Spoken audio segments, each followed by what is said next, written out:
Hey guys, Claire here from the Little Design Corner, and welcome back to my channel where I help designers, decorators, home renovators create beautiful homes and businesses that they love to work in. Now, on today's video, I am doing something that I have been asked for so many years, and I am finally getting around to doing it, and that is a full renovation tour of my Roseville project. Now, this project is something that is really popular over on my Instagram page, and I get questions all the time about what finishes I've used, the design process, how I thought about renovating a federation, a period style property, all the questions. And so over the next 3 videos, I have broken that down into a complete step-by-step, everything you need to know about the project, and that's what we're going to be covering. So let's start with the first of those videos today. And in this video, what we are going to be covering is the design process, the project itself. We're going to be looking at the floor plans across the 2 phases of the project, and we're also going to have a look at those different phases and how they all broke down, because we did renovate this project over 2 distinct phases. So we're going to break all of that down in this video for you, and stay tuned to catch all of that. Now, if you are new around here and you love design, or you are running your own design business, or perhaps you're new in the design industry, then do not forget to hit subscribe. Also, click on that notifications bell and you will make sure that you always are up to date when I release new videos. So I'm going to jump off this screen because I don't want to distract you throughout the whole video, and let's get stuck into today's video.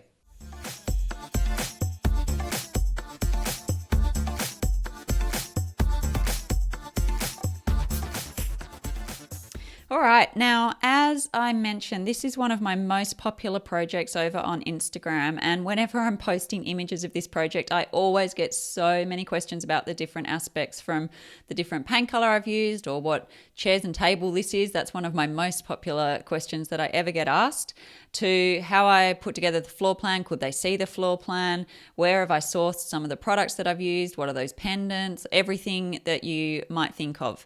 Now, this project also was a finalist in the Dulux Colour Award, so that was really exciting for me back in 2018, I think it was, which is also quite funny considering most of the house is actually painted white, so that's quite funny. But that was a really nice thing to have received as well. But we'll get into all of that a little bit later. So over the course of 3 videos, what I'm going to be doing is sharing all of the details about this project once and for all. So I'm going to include every little detail about every product that I've used, how I created the design, the budget, everything I get asked about, and just share everything that I can so that it can bring lots of value to you guys in case you are doing your own renovation, or perhaps you have your own design business, or whatever the case might be.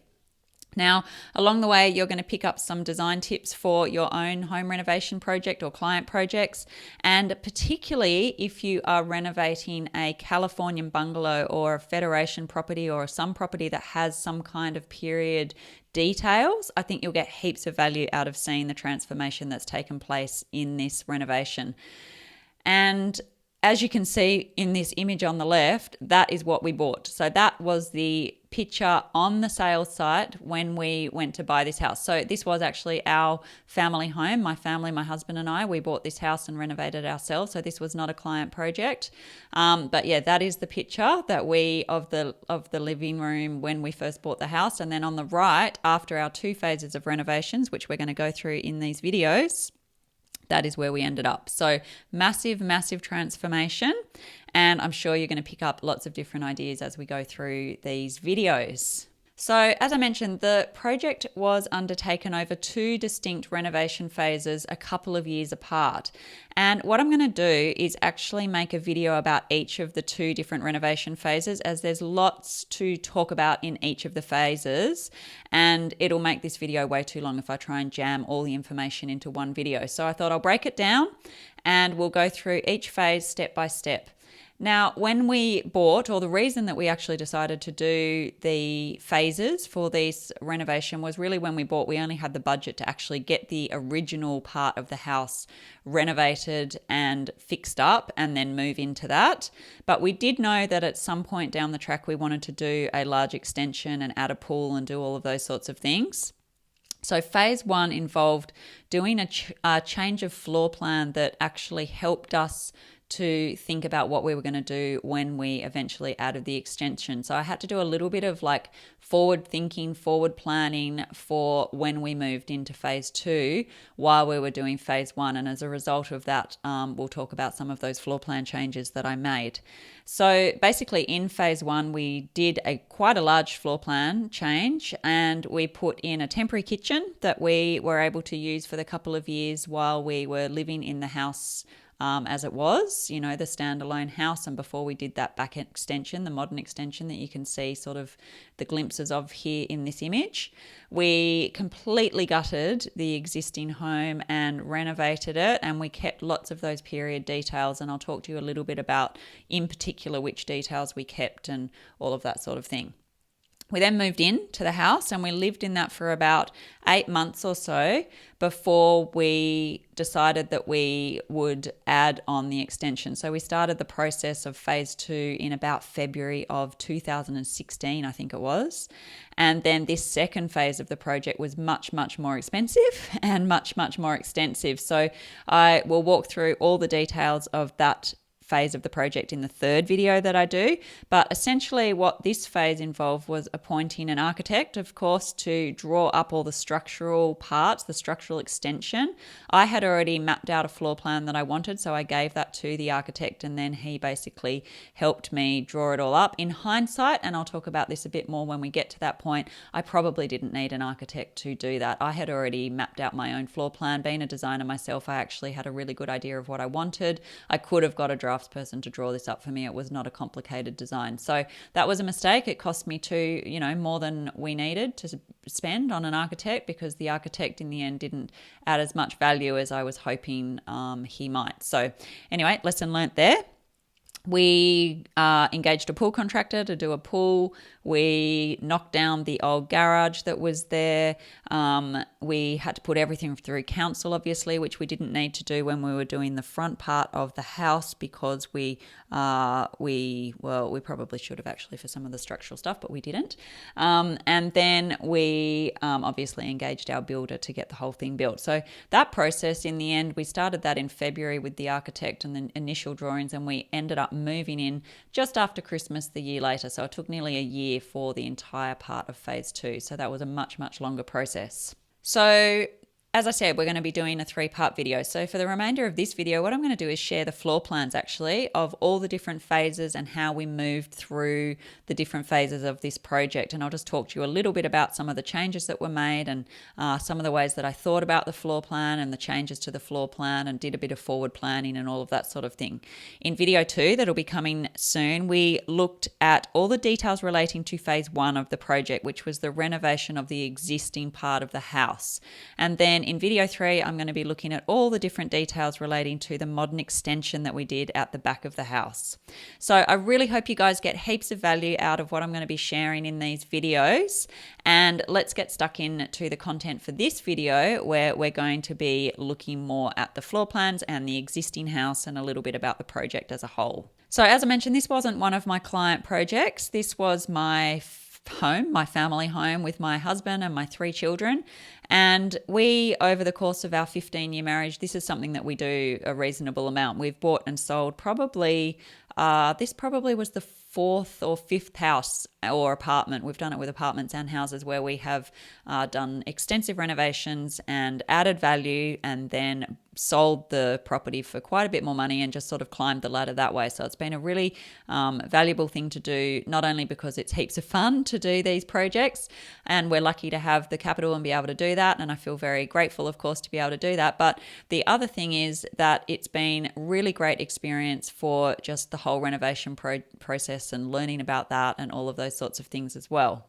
So we no longer live in this house. We sold this back in the beginning of 2019, but the house was on Sydney's North Shore, on the upper North Shore of Sydney, and it was an original condition Californian bungalow that we bought. And as you can see here, this again is another image from the sales website from when we bought. And as you can see in this image, it was in completely original condition, the house that we bought. Up the back there on the left, you can see the glimpses of the the original garage that was part of the property. It was on a really good sized block. I think our block was 667 square meters from memory, so that's a pretty decent sized block.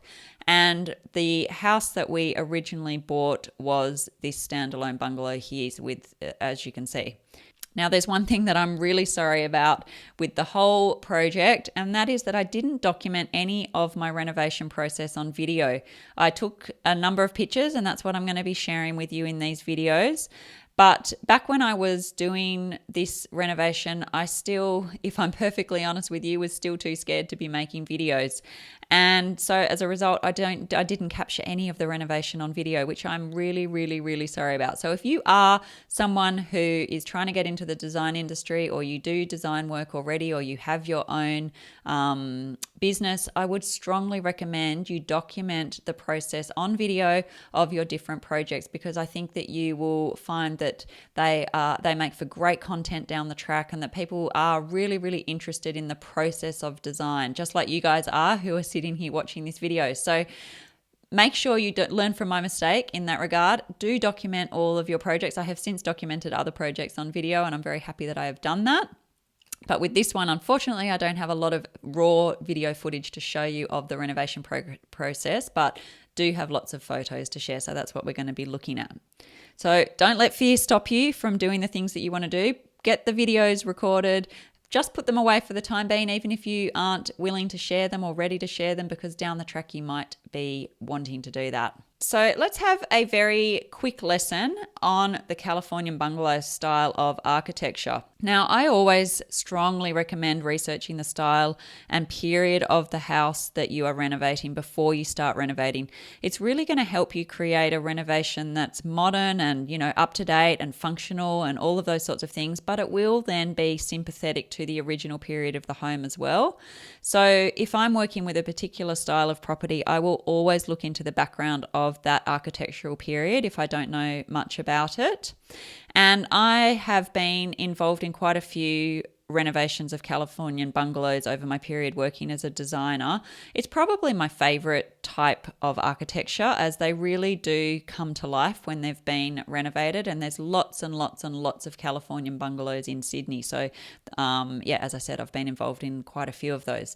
Now, this image that you see here is a different bungalow that I was involved in renovating.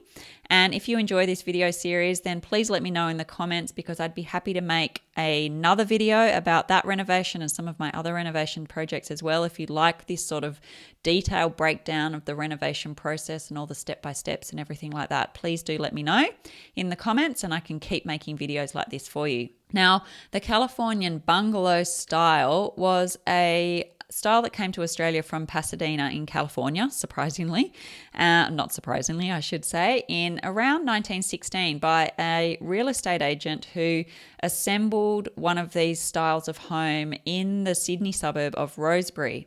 And the style caught on really fast and became really what was the go-to style of architecture for the coming probably 20 or so years.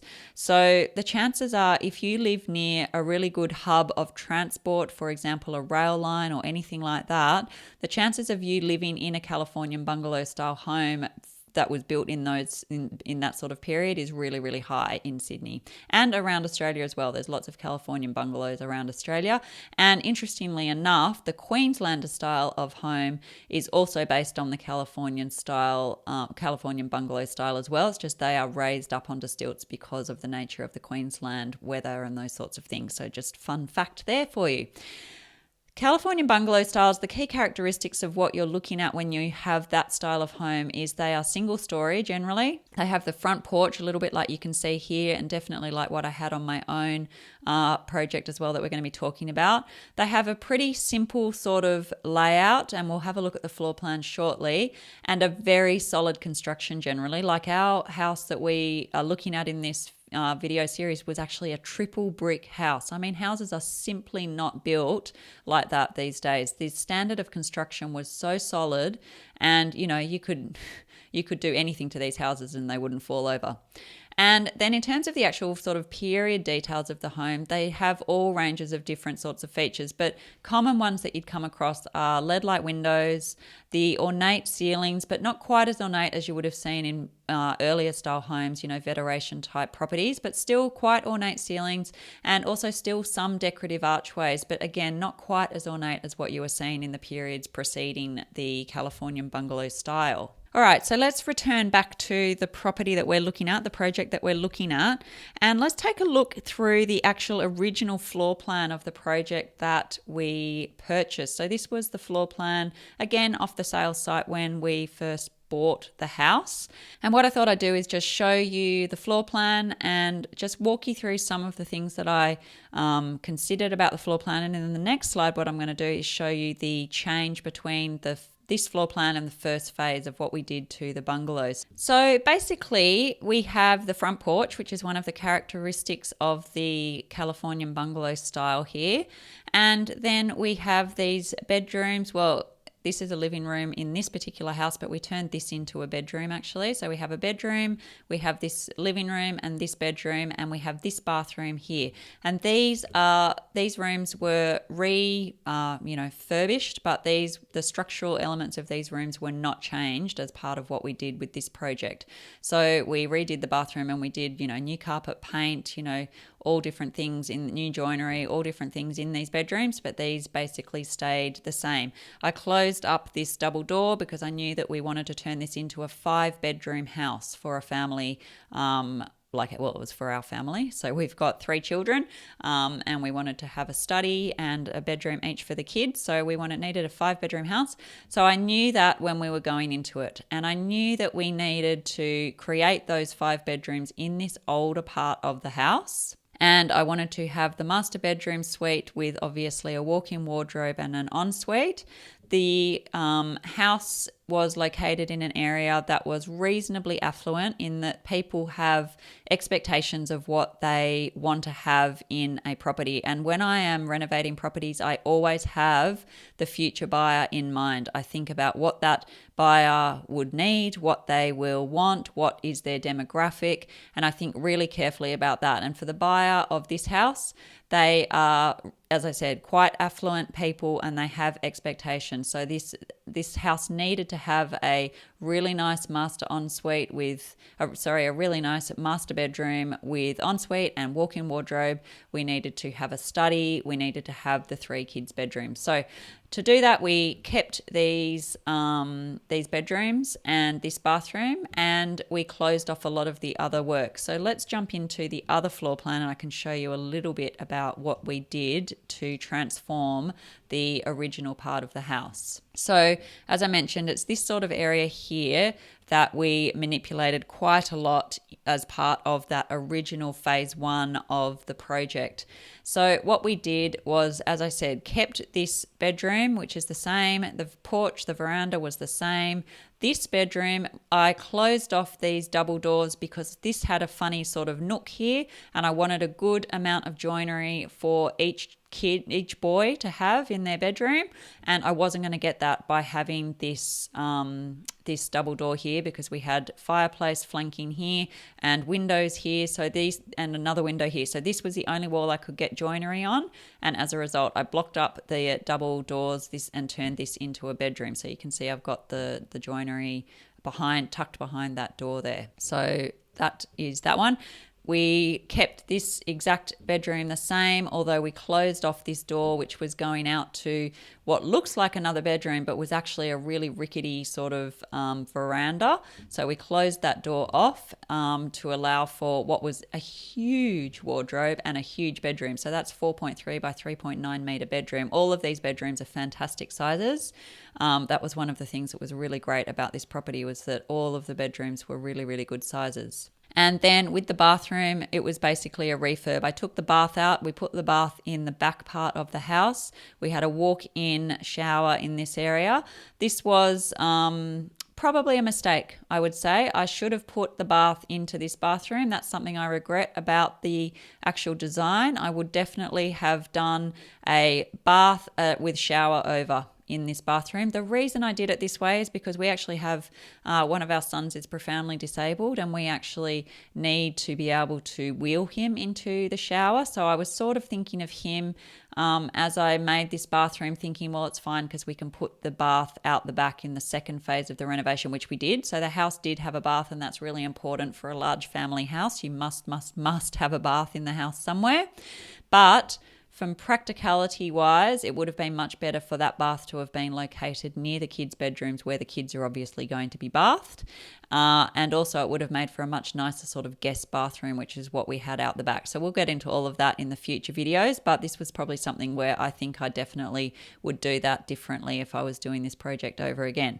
But the actual structural side of this stayed exactly the same. We've still kept this linen closet. I refit the internals of that closet out with new shelves and lining and that sort of thing, but the doors and everything all stayed the same in that part of it. And then we moved to this whole section here.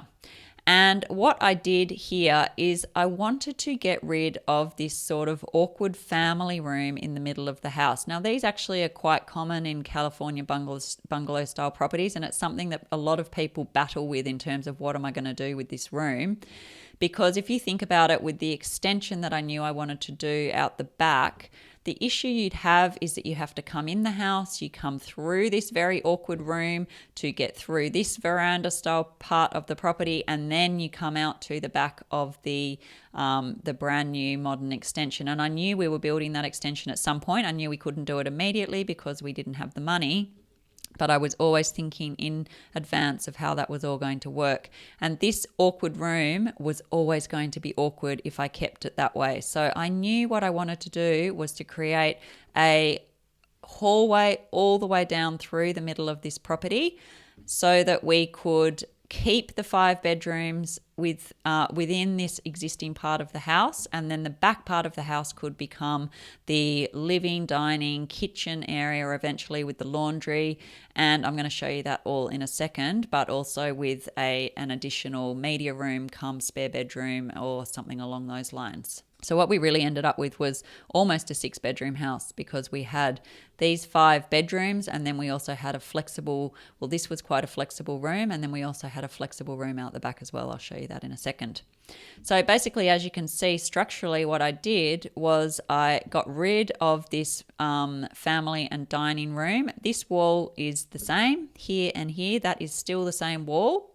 This nook here is here, so you can see, and that created a huge bank of storage cupboards, which are amazing and necessary for a large family, and also one of the big features of the house, and something that people absolutely love about that house. When I put it up on social media, I put this really nice V-groove joinery in this hallway, and that was something that, people really, really respond nicely to. The other thing about this area here is that this sloping roof of this house was really quite, I'm going to go back a few slides, the pitch of this was really quite high, and the volume and space that we had up in this ceiling cavity was enormous.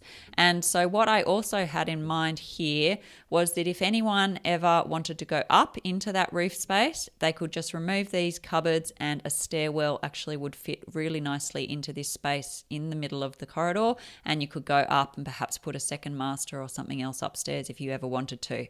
I knew we didn't want to do that. We were trying to keep this floor plan all on one level because of our son who's in a wheelchair. We do have a few steps here and there, but we wanted to try and maximize not having like massive runs of stairs or anything in the house. So that was just for us, but that was something that I sort of was keeping in the back of my mind. As you can see, I added some attic access. I had a pull down ladder installed as part of this renovation, this phase of the renovation, and that helped to provide some storage up for suitcases and those sorts of things up in the attic space. So then in this space, what we did was, so this wall was moved here. We moved that approximately to, I think we lined it up actually with this wall here, we did. And so that made a really nice sized master bedroom, 3.8 by 4.4 meters. And something that I'll talk about in the next video is that we had a decorative arch actually between this family and dining room. And I was very reluctant to get rid of period features from this property. And so what I actually did was I reinstalled that arch into this position here so that it created a really nice focal point as you came into the house. And in the end, it actually looked exactly like we'd always had a corridor running through this house. And that archway was a massive benefit. My husband actually was very, very unsure about my idea of putting the archway here, but it 100% made the whole house. If we had left that just as, a square set, walk through corridor, it would have been really boring, that corridor. So just as well, my husband trusts me and we don't follow his design advice. But anyway, so I'll show you how that sort of all panned out when we move into the phase 1 video. But that was what we did there. So we've now got ourselves a master bedroom. Now, the kitchen space here, which turned directly into this walk-in wardrobe. So structurally, this was the same. And this higgledy-piggledy mess here, which had a really gross sort of semi-outdoor toilet, this weird storage room, a weird cupboard off the dining space, and the fridge cavity for the kitchen, all of that was knocked through. That was quite a big structural job, actually, because a lot of this was all brickwork. So we had to do quite a bit of structural work there. And what you can see is that turned into the ensuite, and that was a really nice space. And I had a skylight over that ensuite. It doesn't have any external windows, but that's a great tip if you've got a room that has no external windows, is pop a really nice skylight and you'll get really nice daylight into those spaces. And then here again, we had to get rid of this dinky little bedroom out the back here. We replaced all the flooring in this space and we turned that into what eventually became the 5th bedroom or the study, but actually for the moment while we lived in this house for the first couple of years, this was a temporary kitchen. So I will talk you through the design of that and how that all worked. We also had a laundry that was built into a cupboard as part of this kitchen. So it was a bit of a funny space to live in a tiny sort of kitchen in a big house for a little while, but the kitchen was actually really beautiful. So it was quite a nice space to be in anyway. And this window looked right out over the garden. So it was really a nice, quite a nice space. So I'll show you all of that when we move into the phase 1 video.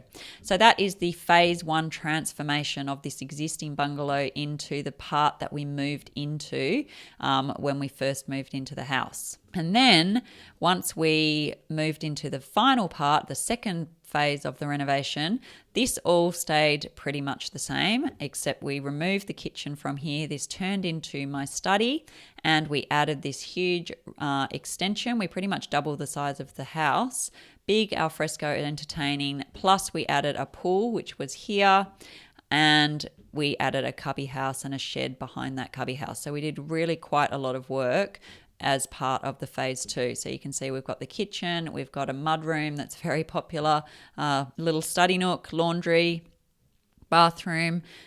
This was a big V-groove wall, and then as you come down here, this could either be a separate bedroom with its own bathroom here. So this was a very flexible space, but we used it as our media room. I had in mind that this would eventually become Hugo's bedroom and his bathroom. We could still wheel him into this shower area here. This is the bathroom I was talking about where we've got the bath. I still think that would have been more successful here. But yeah, so that's the space that we ended up with there. I'm going to go into lots of detail about this space once we move into the video where we talk about this phase 2 part of the renovation. So basically what we're going to be doing over the video series is really to take you all the way through this entire renovation process step by step. And we're going to start from the beginning, which is this, what you see. So all that floor plan that you can see, this was the weird little walk-through living room that we were just talking about. This was the weird little dining room area that turned into our master bedroom. This kitchen turned into our walk-in robe.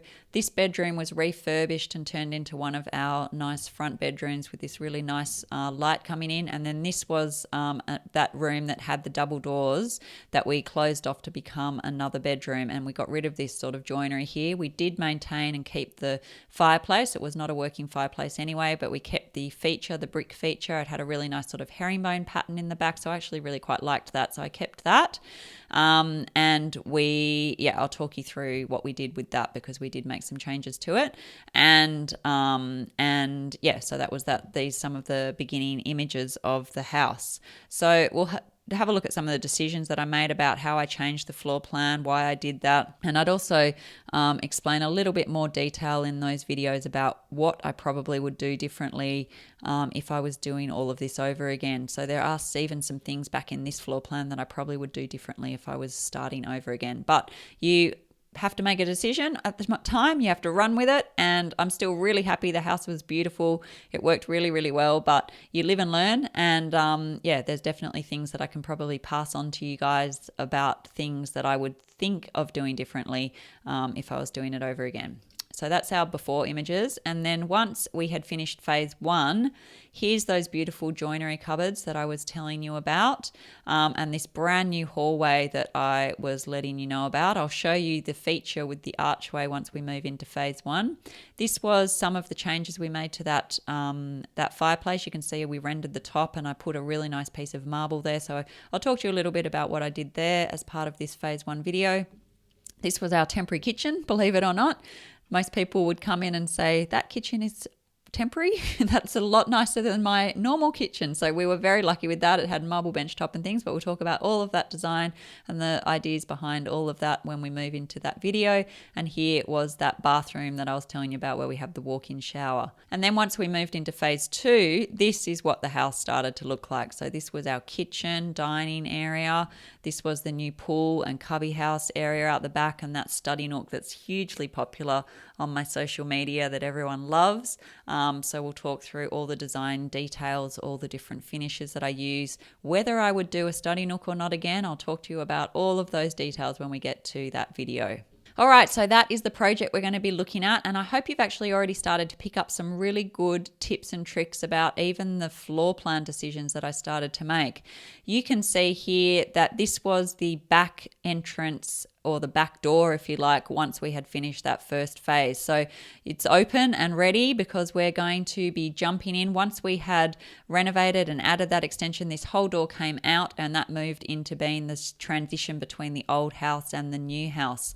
So in the next video, what we're going to be doing is looking at the restoration of that Californian bungalow, and I'm going to walk you through absolutely everything to do with that design process and everything we did with that. So make sure, as I said, that you click the subscribe button, you put on your notification bell to make sure that you get notified when that video goes live. And if you have liked this video, please give it a thumbs up, because that is greatly helpful to me. And as I said, if you would love to see more of these renovation tours and step-by-step process tours, please let me know in the comments so that I can be making those for you guys. All right, so thank you very much for watching this video. If you would like to follow me and see more images of this project, please check me out and follow me on Facebook and Instagram. My handle is The Little Design Corner on both platforms. Otherwise, I will catch you in the next video where we will look at phase 1 of this really awesome project that you guys all love so much over on social media. Okay, have a great week, and I will catch you soon. See you later.